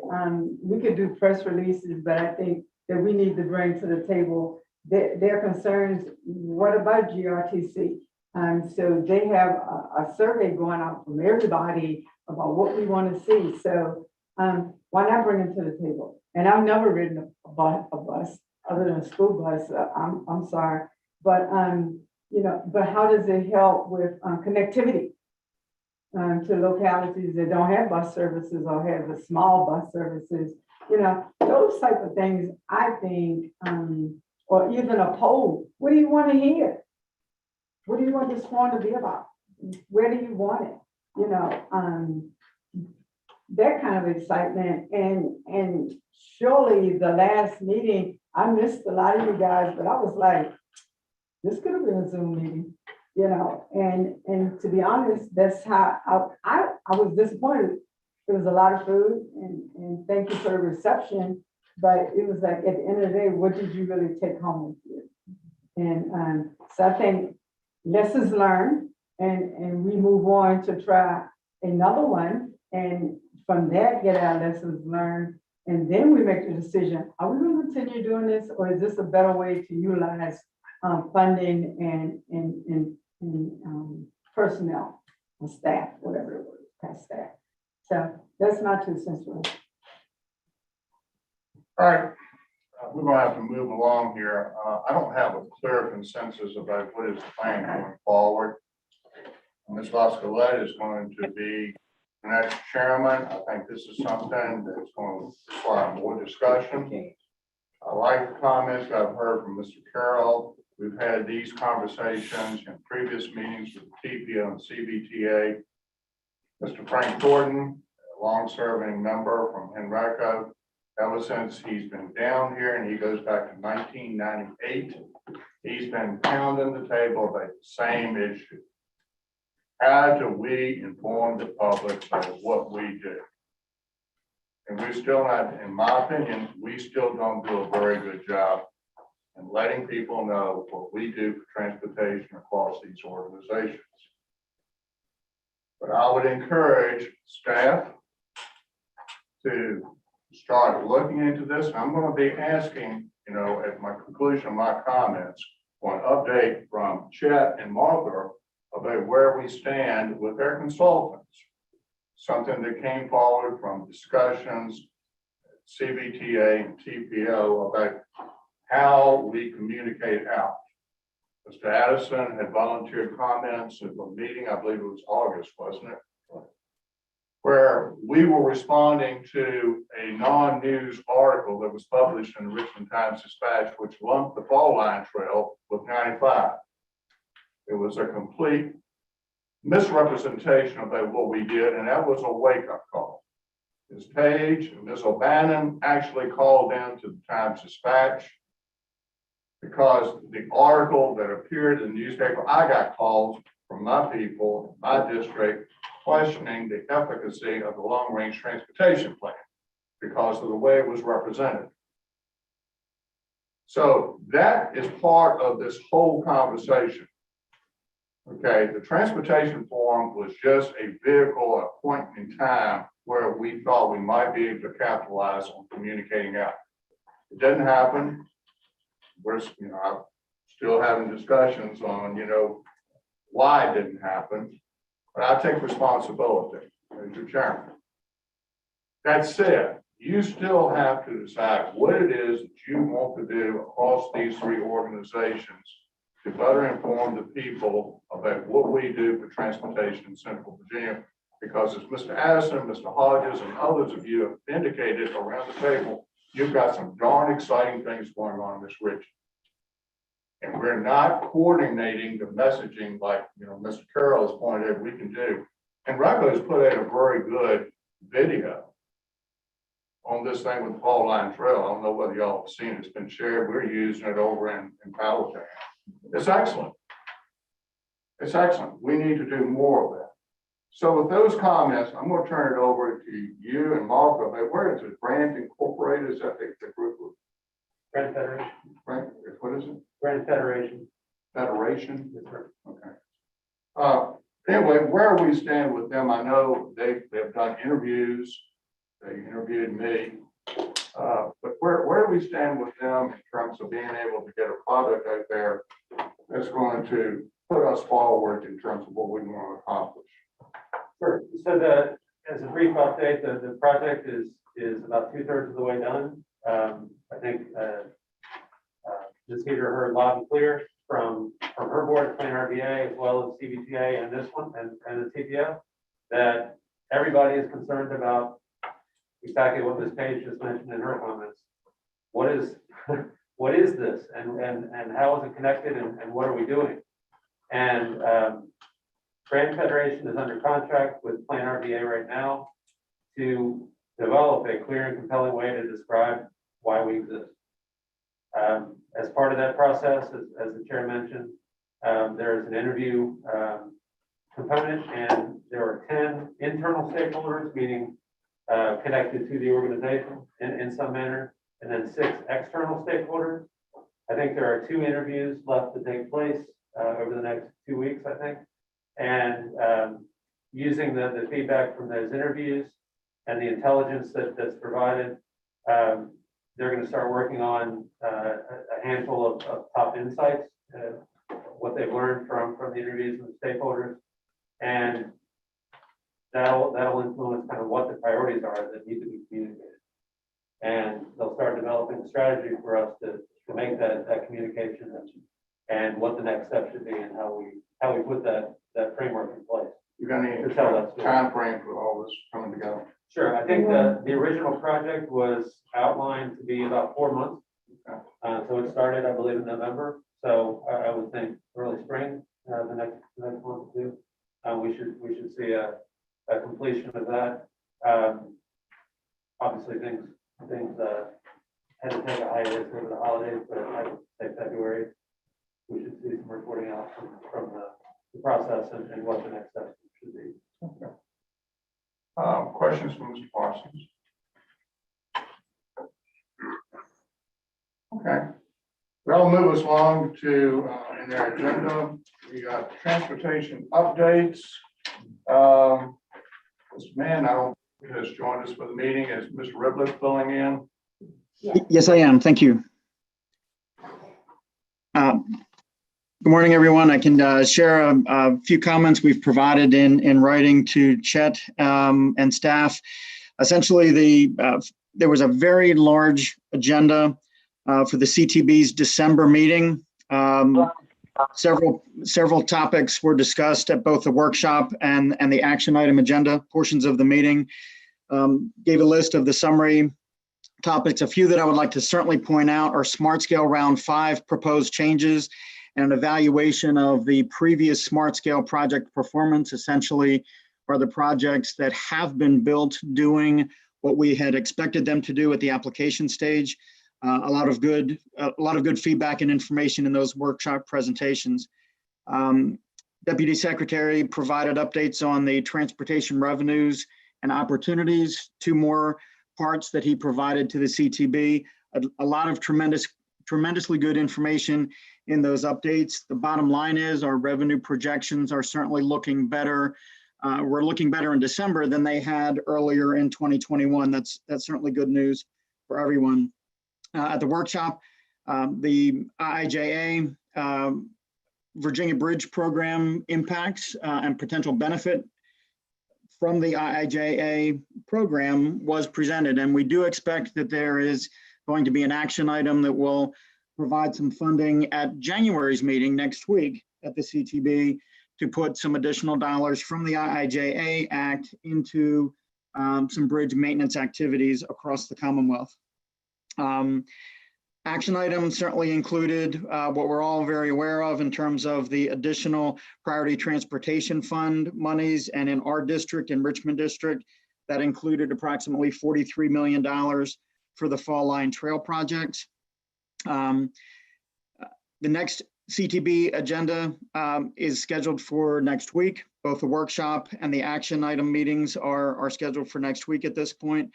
A couple of other notes from different programs. The Smart Scale Round 5, it's hard to believe we're getting into Round 5 already.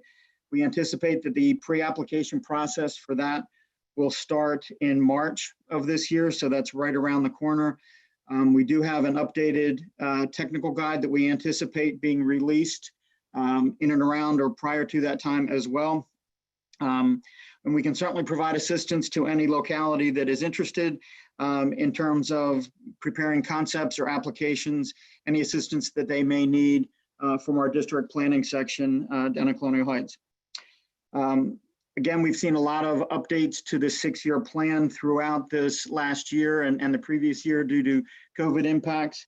We certainly anticipate that we'll be on a maybe a more typical schedule with an update of the 23 to 28 6-year plan.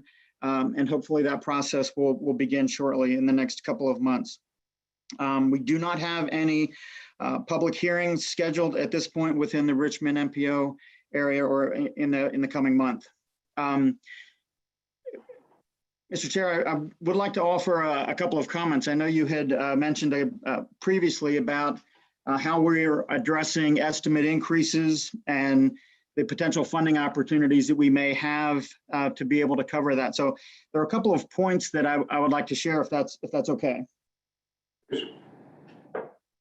I think there are three things that at a minimum that can be very helpful to any of us in the project development and delivery processes. You know, the first thing is always making sure that our project data is as current as it possibly can be. And that's regardless of whether or not we're dealing with a VDOT administered project, a locally administered project, and regardless of whatever stage it's in, whether it's at an application stage or just ready to go to advertisement. What we certainly expect of all of our project managers and project coordinators is that we keep up with estimates and keep them as up to date as possible, reflecting and adjusting as needed based on what we're seeing with current bids that are coming in. What that really allows us to be able to do is to be prepared as early as possible to address any potential funding shortfalls so that we're hopefully not surprised when bids come in. To the second point, to that end, the agency, VDOT, has taken a very strong focus in the last year plus regarding improving our estimating process to make sure that we're providing all the right assistance that we can during every stage of the project development process, starting from application on through advertisement and receiving bids. We do anticipate that we're going to be able to host a workshop in the coming weeks that will present the latest guidance we have available and the best practices that we can share and recommend to folks. We do anticipate that we'll be able to include local and regional staff participation in that workshop. So keep your eye out for an invite that may be coming from our folks here in the coming weeks for an estimating workshop. Again, what we want to do is make sure everybody has the tools available to help keep our data as up to date as possible. Third point, our funding programs. And I think we certainly all are aware that funding opportunities and as revenue projections change and as new opportunities are available, that changes the rules of the game a little bit. And certainly we know that our VDOT staff down at the central office is continuing to work with our federal partners to ensure that we're absolutely aware of what funding is available, when it's going to be available, the rules and responsibilities associated with any of those programs. At this point, the information that's been shared at the CTB level, honestly, is the best available information that we have to share right now, but we do anticipate that additional information is going to be available in the coming months with the CTB relative to what those funding programs might include. With that, just some quick thoughts this morning. I'm happy to answer any questions. This one, Mr. Redwood. Mark, I got a comment.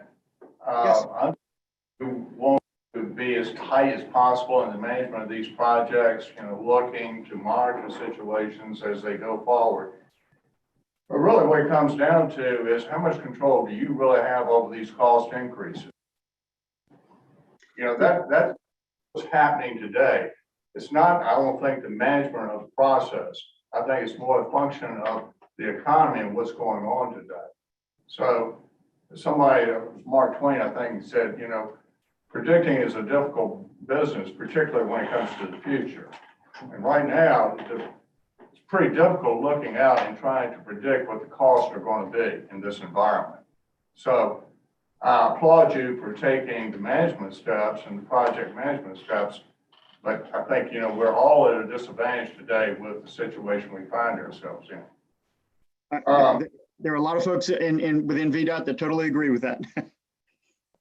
Yeah, I mean, it's not like you're doing the things that you need to do, because I'm sure you are. It's more a function of the world we live in today. Any questions for Mr. Rudlett? Mark, thank you. Thank you. Now that moves us to DRPT. Jennifer? Good morning. I'm sorry. So Jennifer had to step off for an 11 o'clock call, so I'll be covering our agency update. We have provided an electronic copy to Chet and the staff that can be distributed after today's meeting. But I just have about 3 items for today's update. First off, our fiscal year 2023 grant application cycle is still underway. Deadline for applications are due February 1st. We did just host a webinar on January 4th to address some of the updates related to our cycle, most notably some process changes for how to submit applications due to some issues with our online grant application portal. That is now available on our DRPT YouTube webpage. And if there are any questions about the process or applications or even just our grant programs, please feel free to reach out to myself or any of your DRPT contacts. The second item for my update is our transit equity and modernization study. Our interim study report, which was the first deliverable related to the study, was submitted to the General Assembly in December. And we hope to have our study website, which is vatransitequity.com, updated with the version of the interim report as well as additional content, which would include some of the information that informed the report, such as story maps, rider testimonials, and some of the initial findings from our work.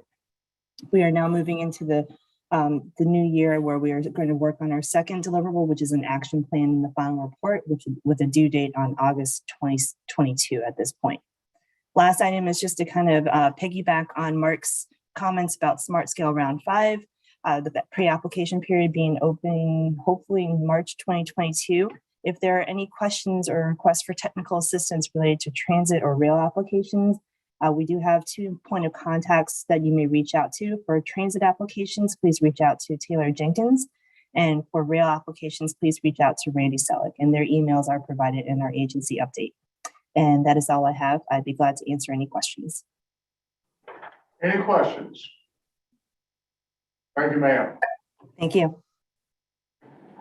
Okay, that moves us to future meeting topics. Anything y'all want to discuss looking forward?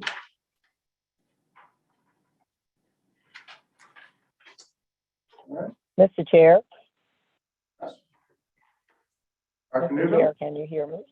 Yes. Yeah. I'd like to just go back briefly to the discussion regarding the transportation forum. And I would like to, hopefully we will have more discussion, because I think that there were excellent comments in terms of the nature of the transportation forum that I think would make it even more valuable to the broader community, whether we're talking about individual projects and how they connect and work towards creating that multimodal connectivity across the region, Commonwealth, et cetera, to who gets invited in terms of the various groups, in addition to CBTA, TPO, and Plan RVA, the other groups to get invited. Just the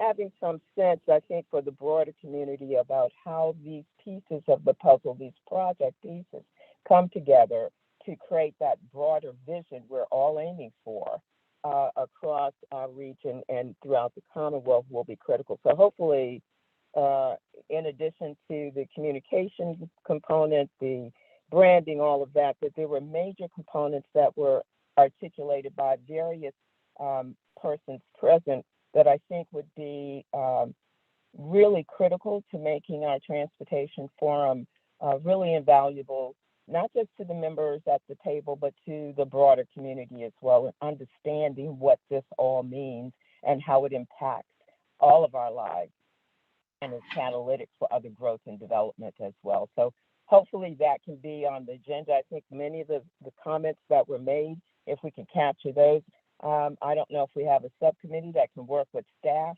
relative to this forum, but I hope that we wouldn't lose the commentary that was made by various persons today as an opportunity to continue aid the transportation forums, but to have them be responsive to the various items that were mentioned. Dr. Newville, did I hear you volunteer to chair? Mr. Chair, I didn't quite hear it that way. I thought we had a committee that worked on public outreach, engage, all of those kinds of things. Is that not the case? I'm sorry? I thought we already had a committee that worked on public outreach, engagement, et cetera. We do not? Sorry. I'm having a hard time, seriously, I'm not joking now. I was having a hard time hearing, hearing what you said, but I like what you I'd be said. willing to work with folks. I'd be willing to work with folks. And you have major, I think, major components that have been articulated by the various persons who've given commentary around the table that would allow it to be just really, I think, absolutely informative and engaging. Mr. Parsons, and Dr. Newbill, again, I'm agreeing with you. Mr. Parsons just communicated to me that Plan RVA has a committee, but I'm not sure that's the same thing that you and I are talking about, particularly at Yeah, I TPO. think I was thinking. I think I was thinking about the Plan RVA committee. So that's correct. This one, that is not the case, I think, for the TPO body, but it might be an opportunity to have it work across entities relative to the Transportation Forum for the new year. So are you suggesting that we append individuals from this body to the existing Plan RVA committee to address the Transportation Forum communication across the three organizations for transportation? That certainly is one option.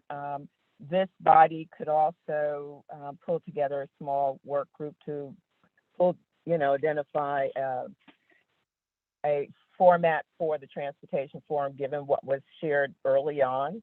I'm open. Doesn't have to be that route. I just did not want to lose what I thought was really substantive conversation and comments on how to make sure that the forum is the kind of venue that provides, responses to all the items that were made and helps everyone understand why this is so critical. Mr. Newbill, Dr. Newbill, I'm going to again agree with you, and I'm going to ask you to head up the committee. I'm going to ask Mr. Carroll if he'd be willing to serve on that committee because he's had good comments. Sure. Down at CVTA and both, at our meetings. So that gives us, more cross-fertilization. Ms. Page, would you like to bring some enthusiasm to this? I like to, but I'll do the And best I can. we're going to plan an event. I'll You do said the best we're I gonna can. have I'll some do the best I can. You always do. Yeah. Ms. Peterson, would you like to contribute? I think you've got good people already. That's not what I said.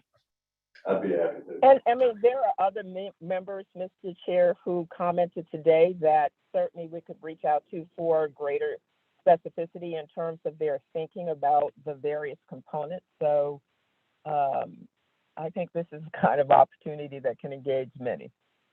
Okay, well, Dr. Newbill, I'm going to go ahead and appoint you as the chairman. I'm going to appoint your membership with Mr. Carroll, Mr. Peterson, Ms. Page. And by the way, if you feel like that there's somebody else, or if there's somebody at the table that wants to participate. Or virtual. Excuse me? Or virtual. Or virtual. Thank you, Ms. Page. Thank you so much, Mr. Chair. And I'm going to ask you to work with Mr. Parsons to coordinate your meetings and coordinate as to how you want to bring forward information to this body going forward, okay? Oh, yes, thank you. Thank you.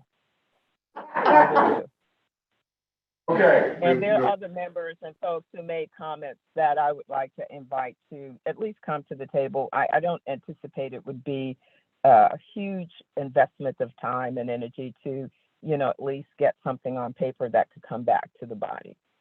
We need focus, and I think your group, your committee, with your leadership, we can accomplish that. So thank you. Thank you, Mr. Chair. All right.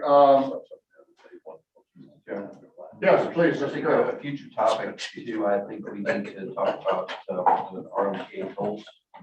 The RMTA tolls that Yes. currently exist, I think that would be a good topic for discussion. I think that there may be some opportunities in the future that we can look at the ways to deal with those tolls. And what the debt looks like right now, and when that's going to expire, how long out it is. I mean, I think that as an example, the 75-cent toll in Chesterfield is actually scheduled to transition away in 2027. So I think as a future discussion, we need to, while we get an update on all of this from VDOT and the tolls and how they affect our region as we move forward with some of the bigger. Okay, that certainly will be added to Mr. Parsons' list. Any other topics? Okay, that'll move us to member comments. I have just one brief comment. Mr. Carroll, did you fill all your deer tags? No. Nope, and I was injured, so I didn't get to. No reindeer tags or anything? No. Parsons, do you have any comments you'd like to share? Mr. Peterson. Mr. Pearson, any comments? No, sir, I think I've talked enough. I feel the same way. All of y'all be safe. We'll see you February 3rd. And we'll continue to go forward with the people in this region. Thank you. Thank you. Thank you.